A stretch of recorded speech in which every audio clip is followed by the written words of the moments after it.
ഞാൻ പിന്നെ ഇന്റർവ്യൂ നിർത്തി പോകേണ്ടി വരും. അല്ല അന്ന് ശരിക്കും തർക്കിക്കാൻ കാരണം എന്താണ്? മന്ദവിശ്വാസം എന്ന് പറഞ്ഞാൽ അത് മതവിശ്വാസികൾക്ക് മാത്രമുള്ളതല്ല, എത്തിസ്റ്റുകൾക്കും ബാധകമാണ്. അങ്ങനെയൊന്നുമില്ല. പിന്നെന്തുകൊണ്ടാണ് മതം പറയാൻ പേടി?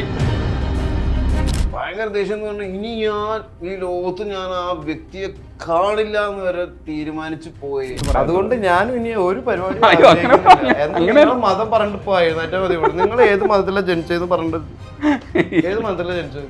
എനിക്ക് മതം ഇല്ല. എനിക്ക് ഒരു ചോദ്യത്തിന് ഉത്തരം പറയാൻ താല്പര്യമില്ല. ചോദ്യം കറക്റ്റ് ആയിട്ട് അത് ഷെയ്ന് മനസ്സിലാവാത്തതെന്നാണ് ഞാൻ വിചാരിച്ചത്. ക്രിസ്തു ക്രിസ്ത്യാനി അല്ലല്ലോ, അപ്പൊ അങ്ങനത്തെ ചോദ്യം തന്നെ ഉണ്ടാവാൻ പാടില്ല. അല്ലല്ല, ക്രിസ്തു ഒരിക്കലും എവിടെയും ക്രിസ്ത്യാനിറ്റി ഉണ്ടാക്കാൻ പറഞ്ഞിട്ടില്ല. അടി ഉണ്ടാവാതെ ഇത് മുന്നോട്ട് പോകില്ല എന്ന് നമുക്ക് എന്തായാലും അറിയാം അല്ലേ? ഷൈന് നല്ല കിഴക്ക് കൊള്ളാത്തോണ്ട് ആ കൊച്ചിന്റെ മുഖത്തോട്ടൊന്നും നോക്കണ്ട, അത് പാവ. അല്ല എനിക്ക് എതിർപ്പുണ്ട് കൊടുക്കാൻ പറ്റില്ല. എതിർപ്പുണ്ടെങ്കിൽ എവിടെ നിന്ന് മുതൽ ആ എതിർപ്പ് തുടങ്ങണം? കൊടുക്കേണ്ട കാര്യമില്ല. അവരെടുത്തോളില്ലേ? ഇല്ല, എടുക്കേണ്ട കാര്യമില്ല. അവരുടേതാണല്ലോ. പിന്നെ അങ്ങനത്തെ ചോദ്യം തന്നെ വരേണ്ട കാര്യമില്ല. അല്ല അത് ഷൈൻ പറഞ്ഞതുകൊണ്ട് ഞാൻ പറഞ്ഞതാ. അല്ല ഞാൻ പറയാ, അങ്ങനത്തെ ചോദ്യം എന്നോട് ചോദിക്കേണ്ട കാര്യമില്ല.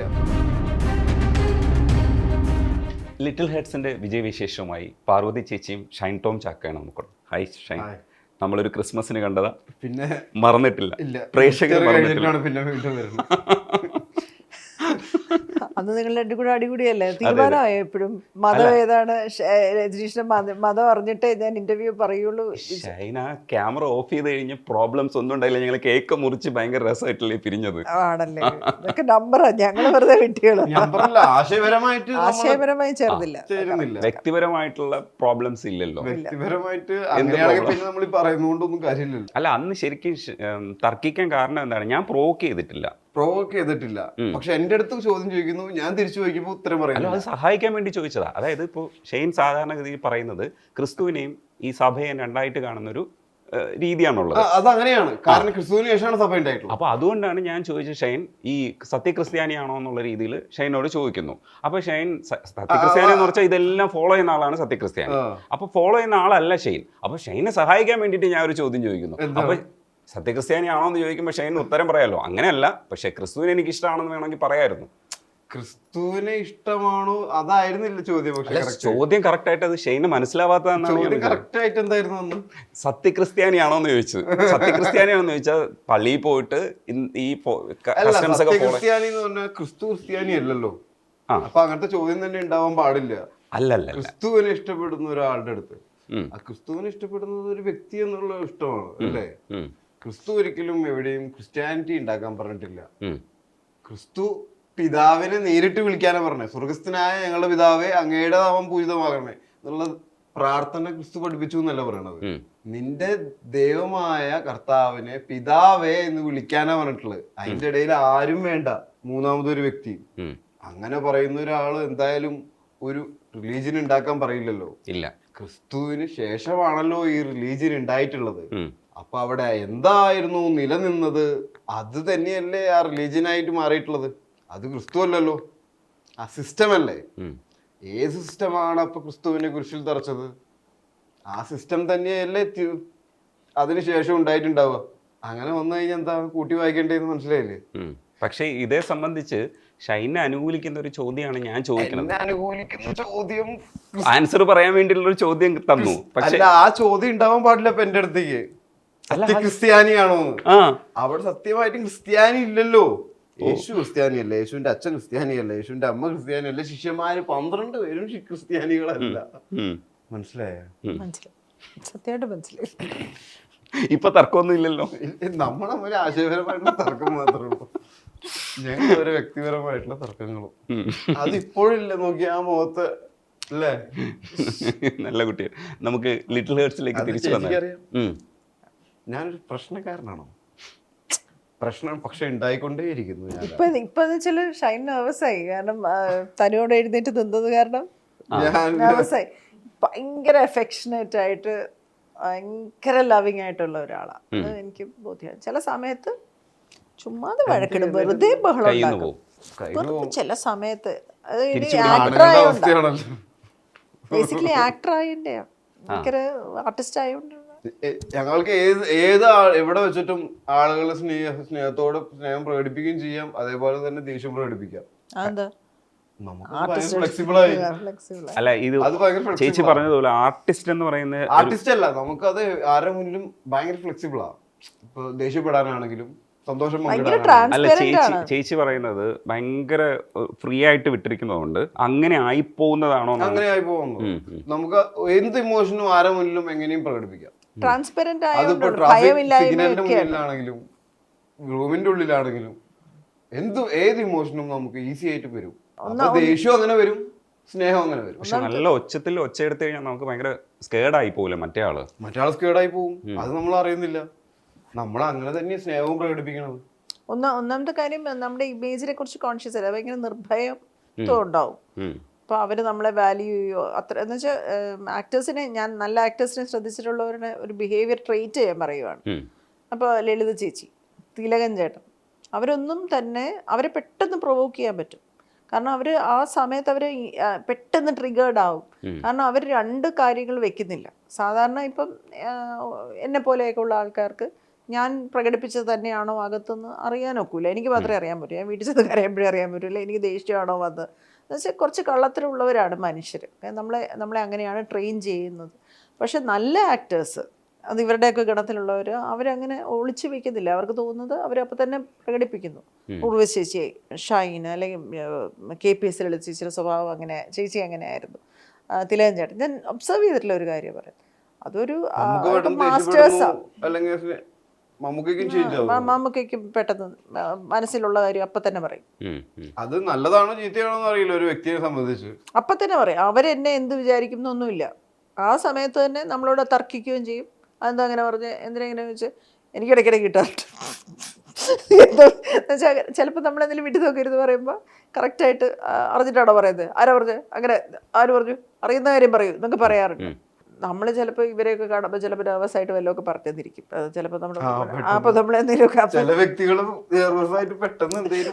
പക്ഷെ മമ്മൂക്ക് ഈ കാലഘട്ടത്തിൽ പ്രൊമോഷൻ ഒക്കെ വരുമ്പോൾ കുറച്ചുകൂടെ ലൈറ്റ് ആയിട്ടാണ് എല്ലാവരും. ഭയങ്കര ലൈറ്റാ, ഇപ്പൊ ഭയങ്കര ലൈറ്റ്, നമുക്ക് അടിപൊളിയാണ്.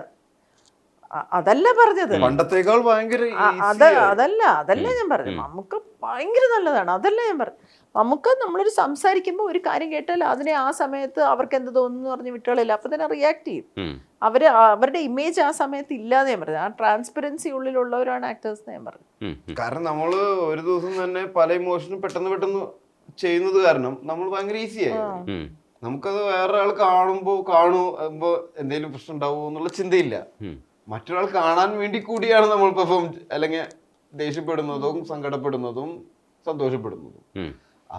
അത് ദിവസത്തില് ഒരു പ്രാവശ്യം ചെയ്യണം. ഇപ്പൊ ടേക്ക് 14 പ്രാവശ്യം ചെയ്യായിരിക്കും, മനസ്സിലായ? അപ്പൊ നമ്മൾ ഭയങ്കര ഫ്ലെക്സിബിൾ ആവുകയാണ് അതില്. പക്ഷെ അവിടെയൊക്കെ ഒരു ഫ്രെയിം വെച്ചിട്ട് നമ്മൾ ആ ഫ്രെയിമിനുള്ളിൽ നിൽക്കുന്നുണ്ട്. അതായത് നമുക്ക് ഫ്രെയിമിനുള്ളിൽ നിൽക്കാൻ അറിയാം. ഇപ്പൊ സർക്കിൾ ആയിട്ടാണ് ലിറ്റിൽ ഹേർട്സിൽ അഭിനയിച്ചത്. അതിൽ വേണ്ടത് കൊണ്ടാണ് അങ്ങനെ നിൽക്കുന്നത്. ഞാൻ അങ്ങനെയല്ല, കട്ടായി കഴിഞ്ഞു. അതൊക്കെ പക്ഷെ അത് വ്യക്തി ജീവിതത്തിലും ഇത്തരത്തിൽ മറ്റുള്ളവരെ ഉപദ്രവിക്കാതിരിക്കുക എന്ന് പറയുന്ന ഒരു ജീവിതം എന്ന് പറയുന്നത് ഞങ്ങളുടെ ഇതിനകത്തുള്ള ജീവിതം മാത്രമേ ഉള്ളൂ. അതും രണ്ടുപേര് ചേരുമ്പോൾ ഒരു ഫ്രെയിമില്ലേ, ജനാധിപത്യത്തിന്റെ ഒരു ഫ്രെയിം വെച്ചിട്ടില്ലേ നമുക്ക്. പക്ഷെ എന്നെ സംബന്ധിച്ച് കറ നല്ലതാണ്. അങ്ങനെ ഒരു പ്രശ്നം ഉണ്ടെങ്കിൽ എനിക്ക് എന്റെ പ്രൊഫഷൻ പരമായിട്ട് നല്ലതാണ്.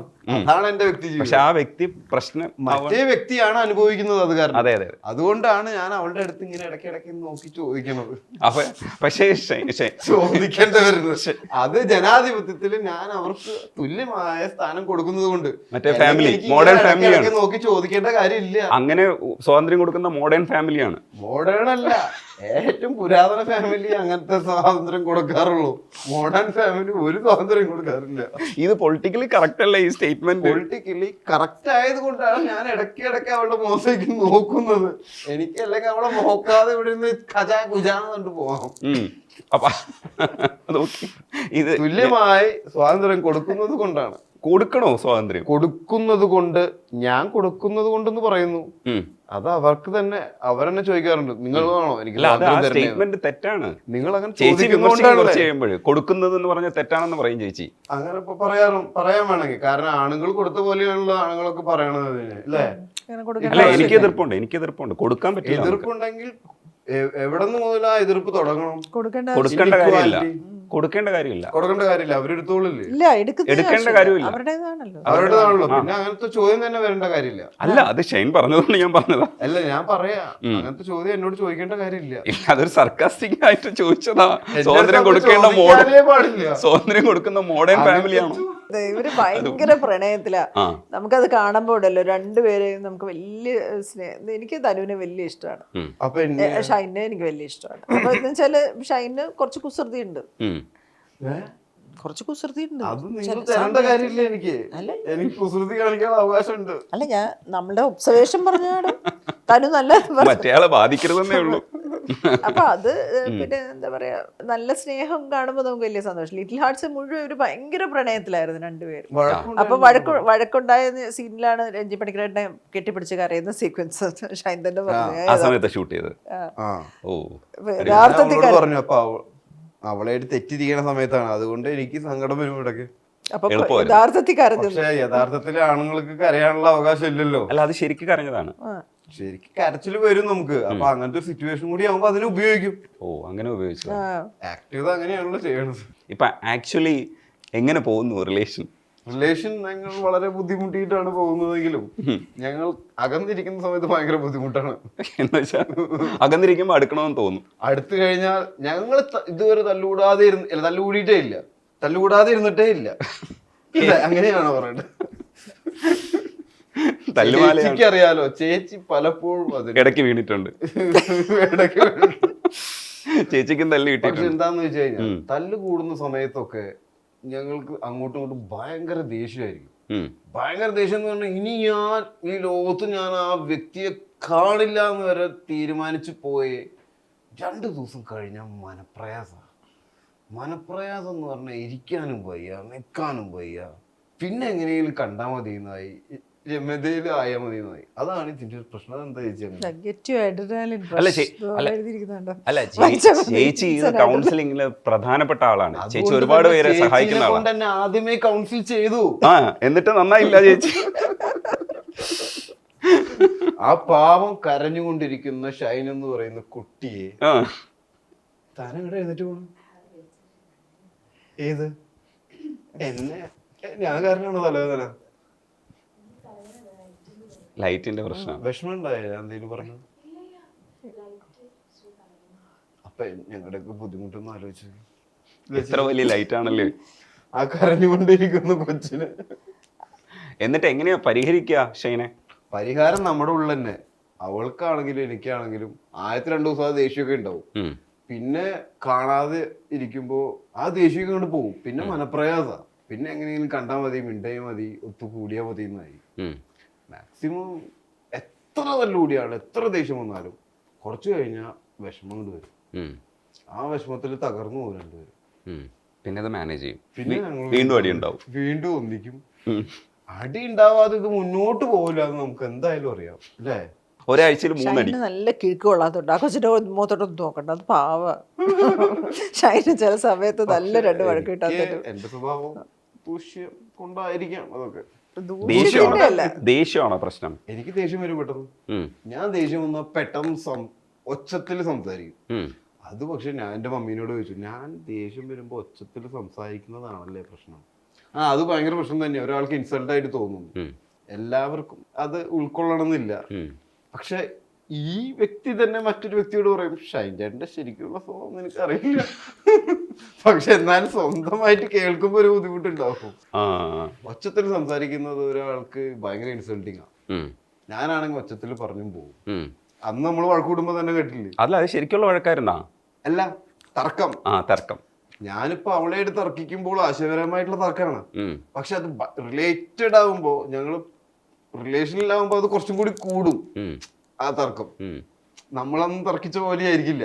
ചേച്ചി, ലിറ്റിൽ ഹാർട്സിന്റെ ഇതുമായിട്ട് ബന്ധപ്പെട്ട് ബാബുരാജ് പറയുന്നുണ്ടായിരുന്നു, സാന്ദ്ര 2 തറവാടും കൂടെ വിൽക്കാനുണ്ട്, പടം ഇനിയും എടുക്കും എന്നൊക്കെ പറയുമ്പോഴും ഇതിനകത്തൊരു ചെറിയ സംഗതി എന്ന് വെച്ചാൽ GCC രാജ്യങ്ങളിൽ കാണിക്കാൻ പറ്റാതാവുമ്പോൾ ഇതിൻ്റെ ഒരു സാമ്പത്തികമായിട്ടുള്ള ഒരു ഡ്രോബാക്ക് വന്നിട്ടില്ലേ ചേച്ചി അതിനകത്ത്?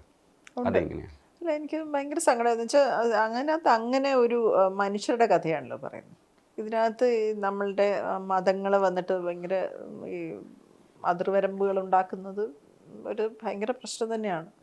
സാന്ദ്ര ഒരു ഒരു സിനിമ ചെയ്തു. അതിനെന്താണ് മനുഷ്യരുടെ കഥ പറയുമ്പോൾ മനുഷ്യരനുഭവിക്കുന്ന പ്രശ്നങ്ങൾ എന്താണെന്ന് ആൾക്കാർക്ക് കാണാം. അത് ഒരു മതത്തിനും തടസ്സമല്ല. അപ്പോൾ GCC രാജ്യങ്ങളിൽ എന്തുകൊണ്ട് ഇത് പറഞ്ഞു എന്നൊന്നും പറയാൻ എനിക്കുള്ള ആ നിയമ പരിജ്ഞാനമൊന്നും എനിക്കില്ല. പക്ഷെ സിനിമ ആൾക്കാർ ഒരു വ്യത്യസ്തമായ സിനിമയാണ്, അത് വന്ന് കാണണം. അത് എൻ്റെ കാണാതെ തന്നെ ഇത് എൻ്റെ മതത്തിന് ചേരാത്തതാണെന്ന് പറയുന്നതിനോട് എനിക്ക് യോജിപ്പില്ല. കാണാൻ അനുവദിക്കുന്നത് കൊണ്ടൊന്നുമില്ല. ഇത് പണ്ട് ഗാന്ധിജിയൊക്കെ പറഞ്ഞില്ലേ, മനസ്സെന്ന് പറഞ്ഞാൽ ഒരു സൂപ്പർ മാർക്കറ്റ് പോലെ ആയിരിക്കണം. എല്ലാം കാണാനും കേൾക്കാനും നമുക്ക് സാധിച്ചിട്ട് വേണം നമ്മുടെ തിരഞ്ഞെടുപ്പ് ഉണ്ടാവാൻ. അല്ലാതെ കാണിക്കാതെ അടച്ചു വെച്ചിട്ടല്ല നമ്മളെ നല്ലതാക്കുന്നത്. ഇപ്പം ചിലർ പറയും ഞാൻ ജീവിതത്തിൽ അടക്കവും ഒതുക്കവുമുള്ള നല്ല കുട്ടിയാണ് എന്ന് വെച്ചാൽ രാവിലെ അമ്പലക്കുളത്തെ വീട് എന്ന് പറഞ്ഞാൽ പിന്നെ നല്ലതാണോ ഇല്ലയോ എന്ന് അവർക്ക് എങ്ങനെ അറിയാം? എല്ലാ ജീവിതത്തിൻ്റെ ഘട്ടങ്ങളിലൂടെയും എല്ലാ തരം കാഴ്ചകളും എല്ലാം കണ്ടിട്ടും നമ്മളുടെ തിരഞ്ഞെടുപ്പാണെങ്കിൽ മാത്രമേ നമുക്ക് മൊറാലിറ്റി ഉണ്ടോ എന്നൊക്കെ അറിയാൻ പറ്റുള്ളൂ. മൊറാലിറ്റിയെക്കുറിച്ച്, സദാചാരത്തെക്കുറിച്ചാണ് സംസാരിക്കുന്നതെങ്കിൽ ഒന്നും അറിയാതെ വളർത്തി കഴിഞ്ഞാൽ അത് സദാചാരമാണെന്ന് ഞാൻ വിശ്വസിക്കുന്നില്ല. എത്രയോ ആൾക്കാർ വീട്ടിലൊരു മുഖവും പുറത്ത് വേറൊരു മുഖവുമായിട്ട് ജീവിക്കുന്നുണ്ട്. അച്ഛനും അമ്മയുടെ വിചാരം ഭയങ്കര നല്ല കുട്ടിയാണ്, പക്ഷെ അവർക്ക് വേറെ തന്നെ ഒരു മുഖമുണ്ട്. അല്ല എനിക്ക് അതേപോലെ തോന്നിയ എന്നെ വീണ്ടും കുറ്റം ഷൈൻ്റെ അമ്മയ്ക്ക് ഷൈൻ്റെ അറിഞ്ഞൂടെ? നല്ലപോലെ അറിയാം. അതല്ല ഞാൻ പറഞ്ഞു. ഞാൻ ഒരുപാട് ആൾക്കാരുടെ അല്ല, ഞാൻ നിങ്ങളുടെ രണ്ടുപേരും ഞാൻ പൊതുവെ പെൺകുട്ടികളെ കുറിച്ചും ആൺകുട്ടികളെ കുറിച്ച് പറഞ്ഞു. ഇവര് നമ്മുടെ നാട്ടിൽ വീട്ടിലൊക്കെ അയ്യോ എൻ്റെ മോളിങ്ങനെ അങ്ങനെയല്ല, അവർക്ക് വേറൊരു മുഖമൊക്കെ ഉണ്ടാവാറുണ്ട്. അപ്പൊ അത് ഞാൻ പറഞ്ഞതെന്ന് വെച്ചാൽ സ്വാതന്ത്ര്യം കൊടുക്കാതിരുന്നിട്ടല്ല നല്ലതാക്കി വളർത്തി എന്ന് പറയുന്നത്. എല്ലാം കണ്ടു കഴിഞ്ഞാലും നമ്മളുടെ തിരഞ്ഞെടുപ്പ് എത്തും. കാരണം നമ്മുടെ മനുഷ്യന് മനസ്സിൽ പ്ലഷർ അനുഭവിക്കാനുള്ള ഓരോ കാര്യങ്ങൾ എക്സ്പ്ലോർ ചെയ്യാനുള്ള ഒരു വാഞ്ച ഉള്ളിലുണ്ട്. അപ്പം അത് കണ്ടിട്ടും നമുക്കത് വേണ്ട എന്ന് തോന്നുന്നിടത്താണ് നമ്മൾ മെച്യൂർഡ് ആവുന്നത്. ആ മെച്യൂരിറ്റി നമുക്ക് വരികയാണ് ചെയ്യുന്നത്, അടിച്ചേൽപ്പിക്കാൻ ഒക്കില്ല. നമ്മുടെ നാട്ടിലെ ആൾക്കാർ പറയുന്നത് ജനിക്കുമ്പോഴേ ശ്രീബുദ്ധനായിട്ട് ജനിക്കണം, ജനിക്കുമ്പോഴേ ശ്രീരാമനായിട്ട് ജനിക്കണം, ജനിക്കുമ്പോഴേ അത്രയും പ്യോറായിട്ട് ജനിക്കണം എന്നല്ല. നമ്മൾ പിന്നെ ഈ പറയുന്ന പോലെ നമ്മളുടെ ഉള്ളിൽ ഇപ്പോൾ ക്രിസ്ത്യാനിറ്റി പറയുന്നത് നമ്മൾ പാപികളെ എന്നാണ് വിളിക്കുന്നത്. വെച്ചാൽ പാപം ചെയ്യാനുള്ള വാസന നമ്മുടെ ഉള്ളിലുണ്ട്. അത് നമ്മൾ തന്നെ എക്സ്പ്ലോർ ചെയ്ത് നമ്മളിൽ നിന്നത് വിട്ടു പോവുകയാണ് ചെയ്യുന്നത്. അല്ലാതെ പൂട്ടിയിട്ട് വളർത്തിയിട്ട് ഇവർ നല്ലതെന്ന് പറയുന്നതിൽ ഒരു അർത്ഥമില്ല. കുറേ കാര്യങ്ങൾ കാണിക്കാതിരുന്നുകൊണ്ടോ കണ്ണടയ്ക്കെന്ന് പറഞ്ഞുകൊണ്ടോ. ഞാൻ ഓർത്തു പോകുന്ന ഒരു സിനിമ ഷൊക്കലാത്ത് എന്ന് പറഞ്ഞൊരു സിനിമയുണ്ട്, കണ്ടിട്ടുണ്ട്. ജോണി ഡെപ്പൊക്കെ അഭിനയിച്ചിട്ടുള്ള ബ്യൂട്ടിഫുൾ സിനിമയാണ്. അതിനകത്ത് ഈ നോർത്തേൺ വിൻസ് വരുമ്പോൾ ഭയങ്കര ചോക്ലേറ്റ്, അന്ന് ഈ ചോക്ലേറ്റ് ഉണ്ടാക്കുന്ന ഒരു പെൺകുട്ടിയുടെയും അവരുടെ കുഞ്ഞിനെയും കഥയാണ്. അപ്പൊ അതിനകത്ത് ഒരു ചെറിയ ഗ്രാമമാണ്, അവിടെ ചോക്ലേറ്റ് പാപമാണ്, മധുരം കഴിക്കാൻ പാടില്ല, അത് പള്ളിക്കെതിരാണ്. അപ്പോൾ അതിനകത്ത് ഒരു അച്ഛനുണ്ട്, അദ്ദേഹം സിനിമ കാണിക്കും അവിടെ. അപ്പൊ സിനിമ കാണിക്കുമ്പോഴത്തേക്ക് പുള്ളി ഇങ്ങനെ സിനിമ കണ്ടോണ്ടിരിക്കും. അപ്പൊ അതിനകത്ത് മണിയടിക്കും. ഷോക്ലാത്ത്. അപ്പൊ ഇങ്ങനെ ഉമ്മ വയ്ക്കുന്ന സീക്വൻസ് ഒക്കെ പറഞ്ഞാലൊരു മണി അടിക്കും. അത് അങ്ങനെ കട്ട് ചെയ്ത് ആ സിനിമയാണ് നാട്ടുകാരെ കാണിക്കുന്നത്. പക്ഷെ ഷോക്ലാത്തിലും ഉണ്ട്. അപ്പൊ അങ്ങനെ ഇങ്ങനെ എഡിറ്റ് ചെയ്തിട്ട് അങ്ങനെയാണ് ആ ഗ്രാമത്തിൽ കാണിക്കുന്നത്. ഒരുപാട് കാര്യങ്ങൾ അവിടെ എഡിറ്റഡ് ആണ്. സിനിമ പാരഡൈസിൽ അങ്ങനെ ഒരു സീൻ ഉണ്ടെന്ന് ആ കാലഘട്ടത്തിൽ അവിടെ ഉണ്ടായിരുന്നിരിക്കാം. ഈ സിനിമയിലും അങ്ങനെ ഉണ്ട്. അപ്പൊ ഈ സിനിമയിൽ എല്ലാം ഈ പെൺകുട്ടി വിൽക്കുന്നത് ചോക്ലേറ്റ് ആണ്, പക്ഷെ അവർക്ക് കഴിക്കാൻ അവിടുത്തെ നാട്ടുകാർക്ക് അനുവാദമില്ല. ബിക്കോസ് ഇത് ചെകുത്താന്റെ ഇതാണ്, അങ്ങനെ മധുരം കഴിക്കാൻ പാടില്ല എന്ന് പറയുന്ന ഒരു പ്യൂരിറ്റൻ വിക്ടോറിയൻ ഇറയിൽ പെട്ട് അങ്ങനെ പിടിച്ചു നിർത്തിയിട്ട് നിന്നില്ലല്ലോ ലോകം. അങ്ങനെ നിൽക്കാൻ പറ്റത്തില്ല. അതെ അതെ. എനിക്കൊരു കാര്യം കൂടി ചോദിക്കാം, ഈ ഇന്റർവ്യൂസ് ബോറടിക്കുന്നതുകൊണ്ടാണോ ഇങ്ങനെ തന്നെ ബിഹേവ് ചെയ്യാന്ന് തീരുമാനിക്കണേ? ഒരു എന്റർടൈൻമെന്റ് ആക്കുന്നില്ല, നമ്മളെ ബോറടിപ്പിക്കാതിരിക്കാൻ വേണ്ടിട്ടാ. സ്വയം ബോറടിക്കാതിരിക്കാൻ. നമ്മള് ഭയങ്കര അടങ്ങി ഒതുങ്ങി ഇന്റർവ്യൂ കൊടുത്തിരുന്ന ഒരു കാലഘട്ടത്തിൽ നിന്നാണല്ലോ നമ്മൾ വന്നത്. അതെ അതെ അതെ. അപ്പൊ അത് നമ്മൾ തന്നെ ചെയ്തിട്ട് കുറെ സാച്ചുറേറ്റഡ് ആയി. ഇപ്പൊ ഞാൻ അതുകൊണ്ടാണ് കുറച്ച് ഓപ്പൺ ആയിട്ട് കൊടുത്തത്. ഇപ്പൊ ഓപ്പൺ ആയി കൊടുത്തത് അത് തന്നെ ഒരു സാച്ചുറേഷൻ വന്നു. അപ്പൊ ഇനി അടുത്ത സ്ട്രാറ്റജി എന്താണ്? അടങ്ങി ഒതുങ്ങി ഇന്റർവ്യൂ കൊടുക്കാൻ. അല്ല, പണ്ട് ഞാനും ഷൈനും കൂടെ ഇരിക്കുന്ന സമയത്ത് മര്യാദക്കിരുന്ന് ചോദ്യം ചെയ്യിക്കണം. ആ മറ്റേ പക്ഷെ അതിനേക്കാൾ കൂടുതൽ അടക്കൊതുക്കം ഇല്ലാത്ത ഇന്റർവ്യൂ അല്ലേ കണ്ടിട്ടുള്ള ആളുകൾ. ഷൈൻ എങ്ങനെ ഇരിക്കാനും പറ്റും. ഞാൻ ഒരു സിനിമ അഭിനയിക്കാൻ പോയിട്ടുണ്ട് ഷൈൻ്റെ കൂടെ പണ്ട്. അവിടെ ചില കാര്യങ്ങളെന്ന് വെച്ചാൽ നമുക്ക് പ്രാന്ത് ഒരു കാര്യവും ലോജിക്കില്ല. നമുക്ക് ഞങ്ങളെപ്പോലുള്ള ഇതെന്ത് നടക്കുന്നതെന്നൊക്കെ ചോദിക്കുമ്പോൾ ഷൈനേത് എങ്ങനെയാ എന്ന് ഷൈനെ അപ്പൊ ഇതെങ്ങനെ ഷൈനെ അഭിനയിക്കാൻ പറ്റും? ഷൈന എങ്ങനെ ഒന്നും പറയാതെ എങ്ങനെ ഇങ്ങനെ അഭിനയിക്കും? ടേക്ക് എന്ന് പറയുമ്പോൾ അഭിനയിക്കണം. അപ്പൊ നമുക്ക് ഇത് ലോജിക്കില്ലെന്ന് തോന്നില്ലേ? തോന്നിട്ടെന്താ അഭിനയിച്ചിട്ട് വീട്ടിൽ പോകാൻ വേണ്ടി ചിലത് തിരുത്താം. തെറ്റാണെന്ന് മനസ്സിലാവുന്നിടത്തല്ല തിരുത്താൻ പറ്റുമോ? അല്ലെങ്കിൽ നമ്മൾ പറഞ്ഞിട്ടുണ്ടെങ്കിൽ ഭയങ്കര ഡിസിപ്ലിൻ ആയിട്ട് വർക്ക് ചെയ്യുന്നത് ഞാൻ കണ്ടിട്ടുണ്ട്.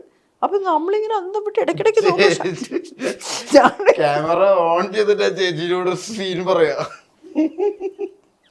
ഏറ്റവും ഭയങ്കര കാര്യം എന്ന് വെച്ചാൽ ആ സിനിമയില് എന്റെ അടുത്ത് പറഞ്ഞു ഹും എന്നാക്കണം ചേച്ചി ക്യാമറ ഓൺ ചെയ്ത് കഴിഞ്ഞാൽ ആക്കിട്ടൊന്ന് പോണം. ഹുമ്മാക്കുന്ന എന്തിനാ? അത് ഹുമ്മന്നാക്കിയാ മതി. ഞാൻ ചോദിച്ചാൽ എന്തിനാ ഞാൻ ഹുമ്മാക്കുന്നേ? അത് ഹുമ്മെന്നാക്കിയാ മതി. എനിക്ക് ഇപ്പോഴും പറഞ്ഞൂടാ ഞാൻ എന്തിനാ ഹുമ്മെന്നാക്കിയിട്ട് പോണം. ചേച്ചി എന്നിട്ട് അത് സാറ്റലൈറ്റ് ആക്കിയോ അതേ ഹുമ്മെന്നാക്കിയോ? ഞാനെന്തോ ആക്കി, എനിക്കറിയാക്കിയെന്ന് വെച്ചാൽ എനിക്കത് കാര്യകാരണങ്ങൾ അറിയാതെ എനിക്ക് അങ്ങനെ ജസ്റ്റേഴ്സ് ഒന്നും എനിക്ക് അഭിനയിക്കാൻ അറിഞ്ഞൂടാ. എനിക്ക് ഇങ്ങനെ നിങ്ങളിങ്ങനെ കൈയെടുക്കുന്ന ഒരു കുൽസിത ചോദ്യം കൂടെ, ഏതായിരുന്നു പടം? അത് നമ്മൾ ഒരു സിനിമ ആക്ഷേപിക്കാൻ പറ്റില്ല. അതൊരു പ്രൊഡ്യൂസർ അതിന്റെ പിന്നിലുള്ളതാണ്. ഞങ്ങൾ അനുഭവം അത് എഡിറ്റേഴ്സ് ഒക്കെ വൃത്തിയാക്കി എഡിറ്റ് ചെയ്തൊക്കെ സിനിമയായിട്ട് നിങ്ങളുടെ മുമ്പിൽ വരും. ചേച്ചി ഒരു പുതിയ സിനിമയുടെ പേര് എനിക്ക് അറിഞ്ഞൂടാ, പക്ഷെ നല്ല ക്യാരക്ടർ ചെയ്തു എന്ന് ചേച്ചി പറഞ്ഞത്. ഏതായിരുന്നു പടം? മുറ. എങ്ങനെയാണ്? ഡിഫറെന്റ് ആണ്. മുസ്തഫ ഇല്ലേ നമ്മുടെ കപ്പേല ഡയറക്ടർ, മുസ്തഫയുടെ പടമാണ്. ഗംഭീര വർക്കാണ്. എന്റെ ക്യാരക്ടർ അല്ല, സിനിമ പൊളിക്കും. ഒരു ഹിന്ദി പടത്തില്, ഹിന്ദി മലയാളമാണോ അത്? വിക്കിയിൽ കണ്ടു. ഹിന്ദി മലയാളമാണോ ആ പടം? ഒരു പാരഡൈസോ എന്നോ മറ്റോ പറഞ്ഞ പേര് വരുന്ന മലയാള പടം തന്നെ. മലയാളമാണ് അത്. നമ്മുടെ അടിത്തട്ടില്ലേ, അടിത്തട്ടിന്റെ സ്ക്രിപ്റ്റ് റൈറ്റർ ആണ് ആ പടം ഡയറക്ട് ചെയ്തിട്ടുള്ളത്. പക്ഷേ അതിന്റെ ഡയറക്ടറും അടിത്തട്ടിന്റെ ഡയറക്ടർ ജിജു ആന്റണി അവരാണ് പ്രൊഡ്യൂസ് ചെയ്തിട്ടുള്ളത്. Paradise circus. അതിനകത്ത് നമ്മൾ ഒരു സർക്കസ് കൂടാരത്തിൽ പോയി ഷൂട്ട് ചെയ്ത പടം. ഹിന്ദി ഭാഷയുണ്ടോ? പിന്നെ എന്താ വിക്കിൽ അങ്ങനെ കൊടുത്തേക്കുന്നത്? ഹിന്ദി. അത് നമ്മള് പുറമെ നോർത്തിൽ പോയിട്ടാണ് ആ സർക്കസ് കൂടാരം. ആ നോർത്തിലാണ് സർക്കസ് കൂടാരം. അവിടെ അച്ഛനെ കാണാൻ പോകുന്ന ഒരു മകന്റെ കഥയാണ്. സർക്കസിൽ വർക്ക് ചെയ്യുന്ന ഒരു അച്ഛനെ കാണാനായിട്ട്. അതുകൊണ്ട് ഹിന്ദി സംഭാഷണങ്ങളുണ്ട് കുറച്ചത്. അവസാനമായിട്ട് ഈ മനസ്സിൽ ഇങ്ങനെ കുറെ ക്യാരക്ടേഴ്സ് ഒക്കെ ചെയ്തു പോകുന്നെങ്കിലും മനസ്സിലൊരു ക്യാരക്ടറിനെ ചെയ്യണമെന്ന് ആഗ്രഹിക്കുമല്ലോ? അങ്ങനെയില്ല, മനസ്സിൽ ക്യാരക്ടേഴ്സ് ചെയ്യണമെന്നുള്ളൂ. ഒരു ക്യാരക്ടർ ചെയ്യണമെന്നുള്ള ഒരു ആക്ടറും ആഗ്രഹിക്കുന്നില്ല. ഒരു വമ്പൻ പടം അങ്ങനെയില്ല അങ്ങനെ ഉണ്ടാവില്ല ഒരിക്കലും. അല്ല, ഈ ഇപ്പോ നായക റോളില് പ്രത്യേക ഒരു ക്യാരക്ടർ ചെയ്യണമെന്ന് ഒരിക്കലും ആഗ്രഹിക്കില്ല ഒരു ആക്ടർ.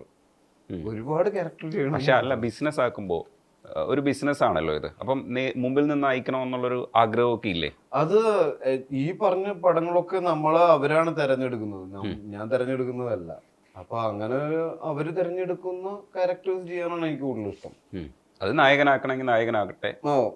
ക്യാരക്ടേഴ്സ് ആണ്. ആക്ടേഴ്സിനെ സംബന്ധിച്ച് ഇതെല്ലാം ക്യാരക്ടേഴ്സാണ്. അല്ലാതെ നായകനും നായികയും വില്ലനും ഇല്ലേ പടത്തില്. ഓൺലി ക്യാരക്ടേഴ്സ് മാത്രം. അത്തരത്തിൽ തന്നെ ആക്ടിങ് എല്ലാ കാലത്തിലും തുടരും. അപ്പോ അങ്ങനെ പോട്ടെ. ലിറ്റിൽ ഹാർട്സ് കുറെ കൂടെ ആൾക്കാരൊക്കെ കാണട്ടെ. തിയേറ്ററിൽ വന്ന് കാണട്ടെ. അതെ, തിയേറ്ററിൽ കാണണം. കാരണം ഒരു കുഞ്ഞു ഹൃദയം ഉള്ള ഒരു സിനിമയാണ്. കുഞ്ഞു ഹൃദയം എന്ന് പറയുമ്പോൾ വലിയ ഹൃദയമുള്ള. അതെ, വലിയ പടമാണ് അത്. വലിയ ഹൃദയമുള്ള. വളരെ പാടാണ് ചിരിപ്പിക്കാൻ. അതെ അതെ അതെ. ഇത്ര സീരിയസ് ആയിട്ടുള്ള കാര്യം പറയുമ്പോഴും ചിരിപ്പിച്ച് നിർത്താൻ ഭയങ്കര പാടാ. അതെ, ശരിക്കും നമ്മളെ സോൾട്ട് ആൻഡ് പേപ്പറിന് ശേഷം ബാബുരാജേട്ടന് ഭയങ്കര രസമായിട്ട് തോന്നുന്നു. ഭയങ്കര രസമുണ്ട്, ഭയങ്കര രസം.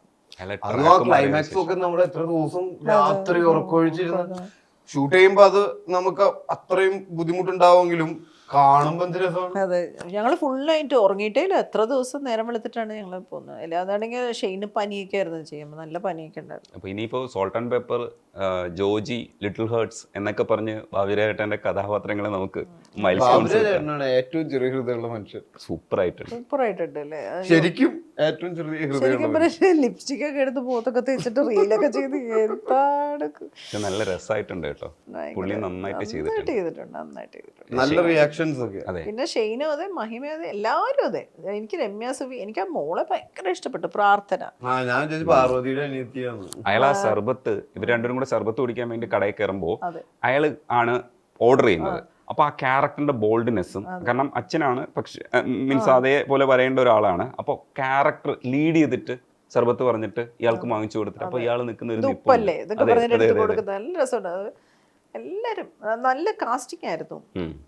2 ഡയറക്ടേഴ്സിന്റെ കൂടെ ഡിബിലിന്റെ കൂടെ പേര് പറയണം. അസോസിയേറ്റ് ആയിട്ട് ഡിബിൽ ഉണ്ടായിരുന്നു. 3 പേരും. എനിക്ക് ഡിബില് ഗോദയിലും ഉണ്ടായിരുന്നതാണ്. ഒരു 3 ഡയറക്ടേഴ്സും പിന്നെ ലൂക്കും നമ്മുടെ സിനിമാറ്റോഗ്രാഫറും സൂപ്പറാണ്. കൈലാഷിന്റെയും കൈലാസ് മേനോന് കൈലാസിന്റെ പേരും എടുത്തു പറയണം. ടെക്നീഷ്യൻസിനെ എല്ലാവരും എടുത്തു പറയണം. ഭയങ്കര നല്ലതായിരുന്നു, നല്ല ടീം വർക്ക് ആയിരുന്നു. പക്ഷെ അത്ര എളുപ്പമായിരുന്നില്ല ഷൂട്ട് ചെയ്യാനായിട്ട്, മഴയും പല കാര്യങ്ങളുണ്ടായിരുന്നു. എന്നാലും ഡയറക്ടേഴ്സ് ആക്ടേഴ്സിന്റെ ഒക്കെ ഒരു ഭയങ്കര ഡെഡിക്കേഷൻ ഒക്കെ ഉള്ളതുകൊണ്ടാണ് ആ സിനിമ അങ്ങനെ തീർന്നത്. നല്ല സാന്ദ്ര കളർ കുറേ ആ ഏലത്തിന്റെ ഇടയിൽ കൂടെ ഒക്കെ വരുന്ന ഷോട്ടും ഒക്കെ ഭയങ്കര രസമായിട്ട് വന്നിട്ടുണ്ട്. നല്ല ഫ്രെയിമിങ്ങുമാണ്, നല്ല ലെൻസിങ്ങുമാണ്. എന്ന് വെച്ചാൽ നമുക്ക് തൊട്ടടുത്ത് എല്ലാം ഒരു ഇമോഷൻ പോലും ചോരാതെ. എനിക്കൊന്ന് ലൂക്ക് സാനു ജോർജിന്റെ ശിഷ്യനാണ്. ആർക്കറിയാം, ഞാൻ അതിന് മുമ്പ് ലൂക്കിന്റെ കൂടെ വർക്ക് ചെയ്തിട്ടുണ്ട്, ആൻഡ്രോയിഡ് കുഞ്ഞപ്പൻ ചെയ്യുമ്പോൾ.